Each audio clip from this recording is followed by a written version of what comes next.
Welcome back to the National Post Politics Bureau, where we are looking into an Auditor General report on the government's purchase of F-35 fighter jets. Catherine, it wasn't a good report, right? Oh no.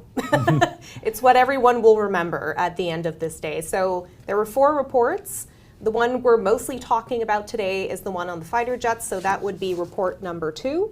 And that's for many reasons, mainly because there is a massive cost increase. We're talking about more than 50%, almost 50% increase in just a matter of a few years. What we were sold at the beginning of 2023 actually was that 88 fighter jets were going to cost about $19 billion. It turns out the Auditor General found out that those were outdated numbers. Those were numbers from 2019, and they were just outdated. The Department of National Defense did not use the revised numbers, so these numbers have actually jumped to almost $28 billion by 2024, and that was last year, so I can't even imagine what the cost would be this year. But in addition to all that, I mean, there's all these other expenses in terms of infrastructure, and that the Auditor General estimates that we're talking about $5.5 billion. So really, the cost is just ballooning, and frankly, I think it's going to be ballooning for the years to come. How did the government respond to the report today?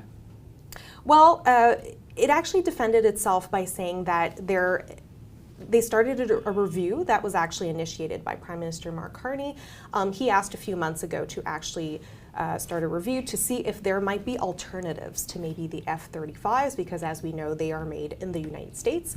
We're in the middle of a trade war, and we're trying to diversify where we're He might have seen this coming too, right? Oh, probably, and the cost increases. So, but the reality is that we've already ordered about 16 fighter jets. So they're on their way. The first ones should arrive at the beginning of next year.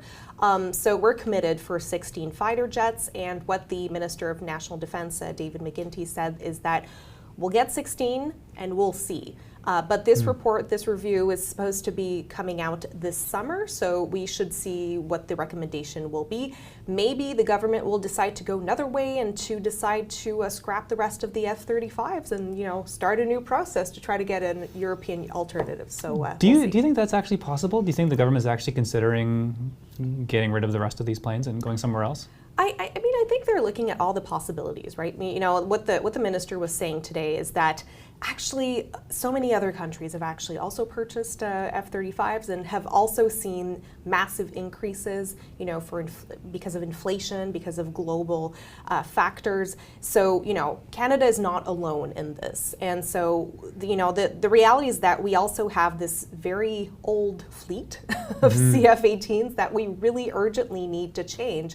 So, I really wonder if it would be a smart thing to scrap the whole thing, start a new process, new consultations, and try to find an alternative, because we really urgently need those. And we've actually started to build infrastructure to welcome and to have this aircraft. So, we're not just talking about the F-35s. I mean, we're talking about, the storage. We're talking about weapons. We're talking about, training pilots. So this is extremely complicated, and shifting course might not be the best decision. We'll see. And maybe this is cynical, but sometimes you think if we shift course 5 years from now, we're reading a new auditor report about ballooning costs on another project. So you never know if it's better. We've been talking about F-35s for years and years. Yeah. Justin Trudeau vowed to scrap the contract, then finally realized that it was the right way to go. Now we're in the midst of this trade war. We had, Prime Minister Carney deciding to shift our defense dollars for non-American alternatives. So we're really in a bit of a pickle right here, I would say. Yeah, and we just found out from the government that they'll be trying to meet the NATO target of 2% of GDP. So yes. There's a lot going on in the defense world right now.